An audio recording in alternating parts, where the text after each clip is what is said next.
Travel and crafting truly go hand in hand because you never know when inspiration is going to strike. Hi everyone, it's Hannah Catherine Brand. Welcome back to my craft room, Edie's Craft Room. Thank you so much for being here.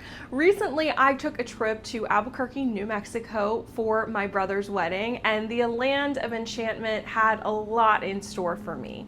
I went to the old town of Albuquerque and did a little bit of shopping and was delighted to find a fabric store. And let me tell you, when I stumbled across that, it all of a sudden didn't matter that I had done the entire weekend in a carry-on. We were gonna make it back with some fabric no matter what. The shop I went to was called Desert Bird Mercantile, and I had the pleasure of meeting the owner and designer, creator of all of the beautiful things in this store. There was so much to choose from, and I only had a short while before I had to be ready for the rehearsal dinner, but I'm pretty pleased with what I walked away with. Since you clicked on this video, you probably have a good idea of what I eventually made with this haul, but let's dive into the goodies that I got on an individual basis first. Here is my bag of goodies, so let's see what's inside and what I brought home.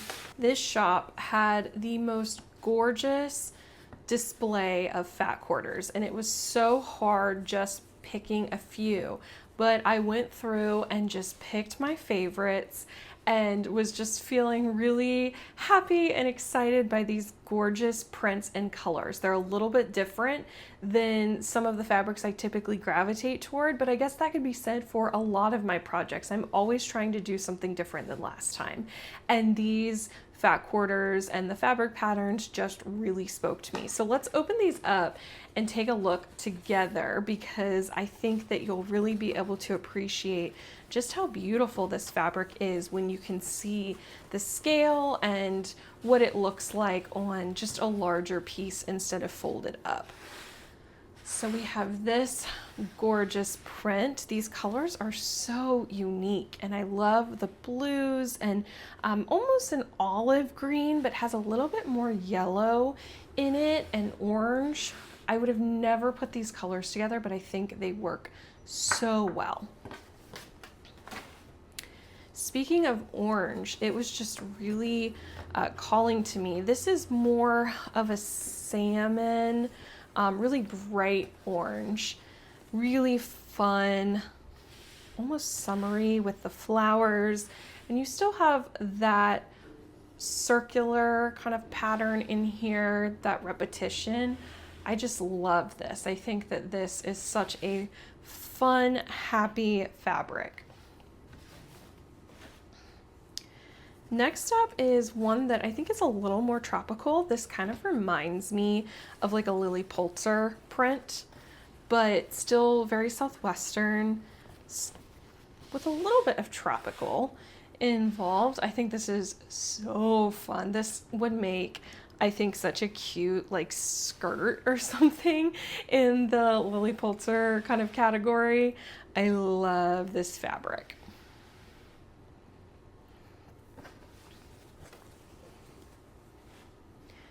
Now, if you've been watching my channel, you know I love blue and green. So when I saw this, I had to have this fabric as well because it has my two favorite colors in it. You also have an addition of some yellow here. And what I loved about this design is, of course, the mosaic pattern, which I think is really pretty, the colors. It just kind of reminded me a little bit of like a pool, and I love to swim, I love water, and so I thought that this kind of gave me the best of all of those worlds, but also maybe like some beautiful landscaping. This kind of reminds me of like a trellis or like the gardens in Versailles, something like that. I don't know, it just had so many kind of beautiful elements to it that reminded me of so many things that I love, and so that was my reasoning for choosing this fabric. Next up is one that's a little more outside of my comfort zone, but I feel like it was a combination of the others that I've showed. And so I thought that was really fun and would kind of be a good complement to some of those fabrics. This feels a little bit grungier to me and almost gives me like a kind of graffiti feel. So a little edgier, but still has some of these more classic motifs in it with some really beautiful colors. Also very fun and happy, and I think just the juxtaposition of those feelings, like the grunginess but also the colors being so fun, was just really interesting and unique to me. So that is why I had to have this fabric. And last but not least, this reminded me of a southwestern sunset. I think that this one is just so stunning. It kind of has like a watercolor feel to me, but then the layers of the colors, or I don't know, you know what this also kind of looks like?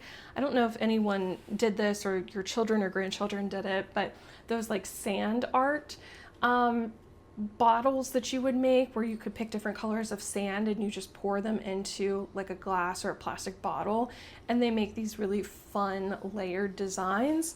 Kind of also looks like that. So I thought this one was really pretty and would definitely remind me of my trip to New Mexico. Now I saw the fat quarters first, and then I saw the wide array of panel options that she had in her shop, and there were so many beautiful ones to choose from. It was really difficult, but I have to say the balloons really called to me. And you know what's funny, I was talking to my mom about this. I really like, you know, adrenaline and fun adventurous stuff, but hot air balloons is just on my no-no list. I don't know, they just absolutely terrify me. I don't think I would ever get in one. I think they are so beautiful to watch from the ground though, and I love how that's just a unique part of New Mexico. And so when I saw this, I loved the colors in it and thought it was so fun. So I have actually never worked with a panel before, but I thought this would be a great opportunity to try it out. So here are the different options in this panel. This could make a really fun quilt. Using these as quilt blocks, or I saw a lot of pillows in the shop. That could be really neat too.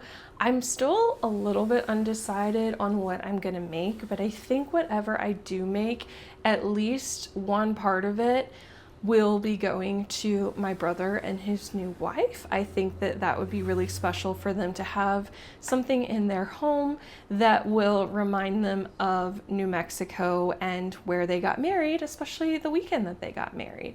So I also love that there's a label here that you can put on your project. And then here are some of the complementing fabrics that you could pick out to work with some of these panels. Now, with that in mind, I got a 1 yard cut of this hot air balloon fabric, which you can see is suggested down here. And my thought was, well, maybe I will cut that panel and use just one of the blocks in there and then surround it with some like 2.5 inch or whatever size squares I need to make a good size panel, or excuse me, a good size pillow, and then I will use this as the backing. So undetermined yet, but that was kind of my initial plan when I was in the shop, and I think that that would turn out quite beautifully. Now, the good thing about being undecided is the shop owner did give me this little bookmark, which can also serve as her card. And she did say that you could purchase her fabric online. So if I needed to purchase more, her website is www.desertbirdmercantile.com. And the retail store is in Albuquerque, Old Town, which is where I visited. You can find her on Instagram at Desert Birdie and Desert Bird Wood. So that's where to find her if you like these fabrics and want to sew with them. I've been sitting here racking my brain trying to figure out what the best setting for this is going to be, and I was actually looking at throw pillow inserts on Amazon to try and determine what my measurements were going to be. Originally, I thought I might attempt something like an 18-inch square throw pillow, but then I realized I was going to have so much left over from my panel, and so it might be better to do something with being able to insert 3 of my panels into the setting. And so that's when I found a 14 by 36 inch throw pillow, which is going to be this rectangular shape. And so I think that that is going to be my best option here. Now, I was also experimenting with what piecing could look like because I don't really want to just do like basic borders on this. I do want to have some piecing, like traditional quilting piecing elements with it. So originally I was thinking something like this, but I couldn't make the math work out for my selected size. So what I think I'm going to do is a pinwheel in the corners of this quilt, and then probably either just some solid border fabrics, or I might see if I can piece these as well with something a little bit different. I'm not sure if the measurements are going to work out, but that's kind of my thought process. There are actually 3 different designs in that panel that I think are going to be great. So this is actually my favorite. I love the little cacti underneath all of the hot air balloons. So that one's absolutely going to be used. But then I think I will do the one with the horse in the middle, and then flanked on the other side is going to be this other balloons with, I think that's a coyote under it. So that's my plan for the layout. And then of course on the back, I will do that sweet little label so they can remember who made it and when, and the special occasion surrounding it. So I think that's my plan. I'm going to get to start cutting fabrics, and then we're just really going to learn as we go for this one. I've done some cutting and some more planning, and I think I have everything ready to go to start sewing. So the first thing I did was squared up my panels, and I now have 3 8.5-inch square panels that I will be using in the pillow, which I'm really excited about how they're gonna look. And I just laid them on top of my fat quarters to figure out which fabric would look best to surround it. And I landed on this one. I think this one is just so nice. And I also think it's a little more gender neutral. So hopefully my brother will appreciate having it in his house as opposed to something that had the majority of the fabric be like this. So that is how I'm going to do the borders of my pillow. Now for my cornerstones, I'm going to do those pinwheel blocks like I discussed. So what I did was I took some of my triangles on a rolled paper and just cut out some different squares from all of my selection of fabric, and then paired that with just a piece of solid, it's just a Bella Solid scrap fabric. And so I'm going to be making a bunch of half square triangles. So I did the math, and it looks like I'm going to need 32 1.5-inch half square triangles. So approximately 6 from each fabric, which some won't be used. And so I did that.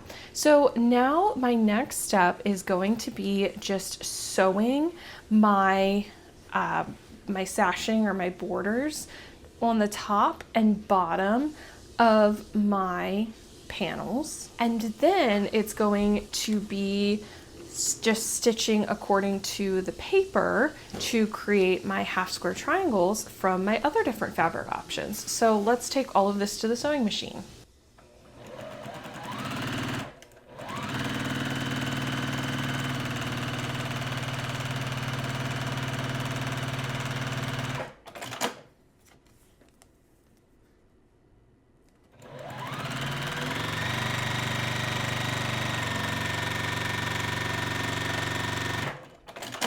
I have all of my half square triangles cut out and everything lined up so that I can get to sewing on my pinwheel blocks.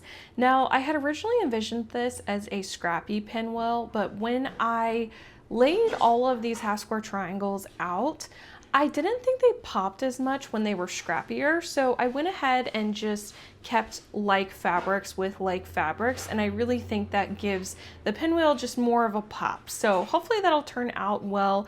And actually, because I did that, I ended up needing more half square triangles from some of the fabrics that I am going to have duplicates of. So I'm really glad I ended up making 8 from each fabric as opposed to 6 like I originally anticipated I needed.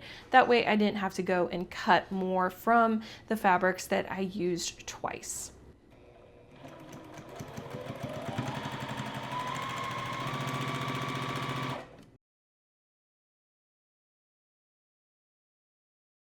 Laying this all out has me so excited because look how good this is going to look.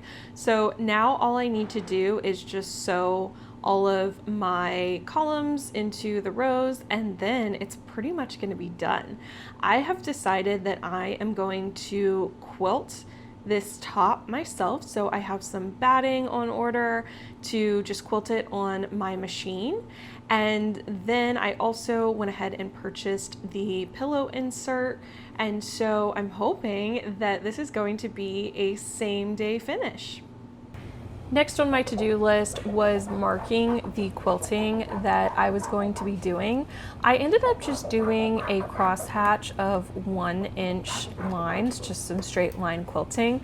I did experiment with some fun designs and even just some more abstract free motion quilting on this project, even something just as simple as a meander, but I really just couldn't get what I was looking for and was a little bit scared to experiment too much on this project.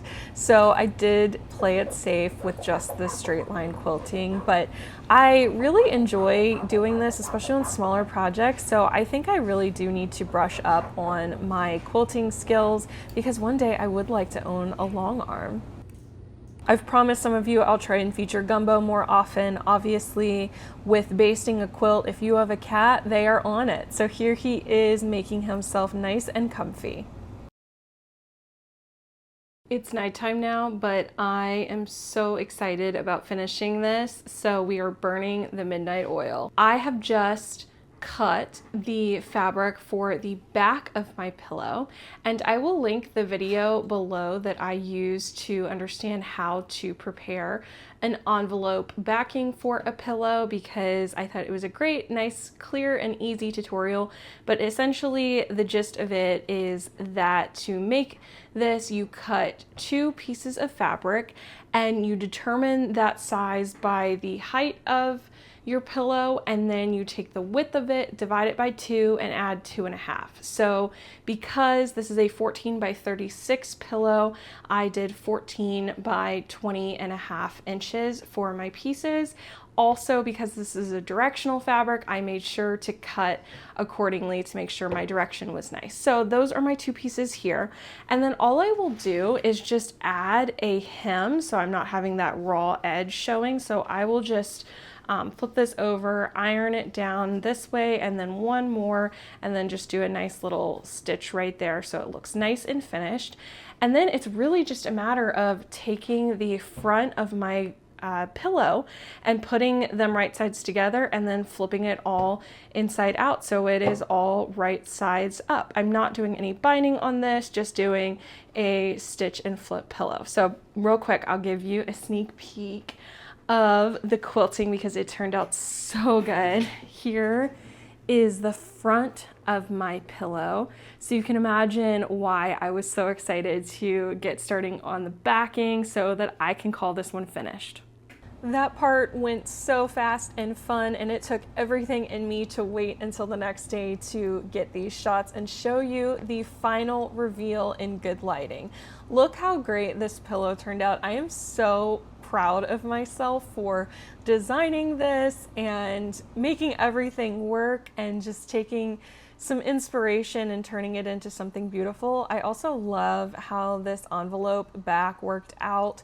My only tip here is to make sure you reinforce where the envelope overlaps, where those 2 pieces of fabric overlap, just because as you're stuffing your pillow in, it can easily come apart if you don't have a really strong seam there. So I just went over it a couple more times with my needle and thread to give it just that extra strength. And look how great this turned out. I think it's such fun colors and really looks great as a pop of color on this white bed, and hopefully my brother and his wife will love it just as much as I do. One more shot just because I'm in love with the final product and hope you are enjoying all of these great angles of this final product.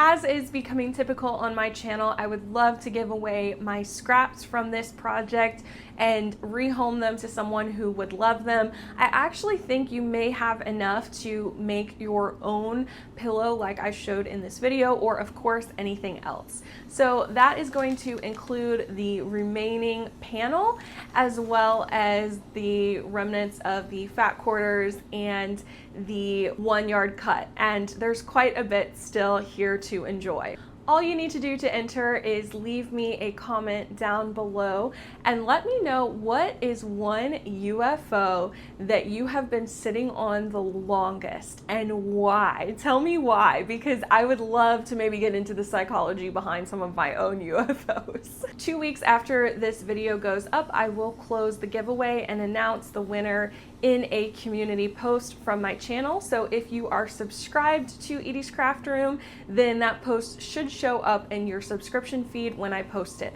I'll always try and tag the winner in that post. I'm so sorry to all of my international friends who graciously watch my channel, but unfortunately I just can't offer international shipping at this point in time with just the crazy cost associated with that. So thank you so much for watching, but unfortunately this giveaway does apply to US residents only. After I announce the winner, I will invite you to send me an email and we'll do a secure exchange of information that way, so no one falls victim to any scams soliciting information. As always, thank you so much for watching, and until next time, happy crafting.